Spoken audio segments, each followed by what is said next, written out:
Landing on the moon is hard.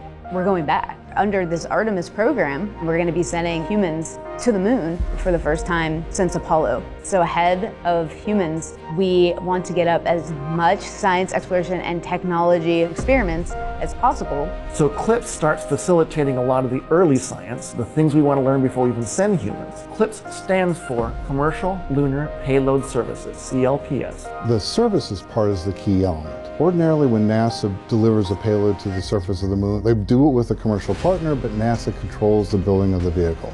Now, we're buying the service of delivery of our lunar payloads to the surface of the moon. It is a delivery service, akin to a delivery service that you'd have here on Earth. NASA will provide payloads to a commercial company.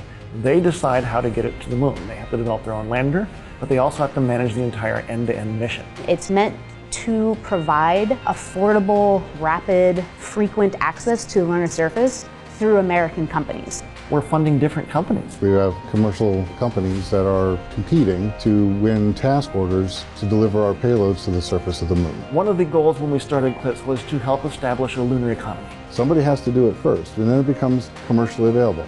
Then they're able to crank them up. Then they're able to make it more affordable. And so the lunar surface is just the next frontier for a commercial environment. But we had to acknowledge up front, all the way through the highest levels of the agency leadership, that some of them will fail. These missions may not be as successful as a traditional NASA mission. We have accepted the risk that going through this innovative approach with these commercial companies, that there could be some failures. Some of them are new companies. None of them have ever successfully landed on the surface of the moon. So they're going to learn lessons. We need to give our vendors the opportunity to learn.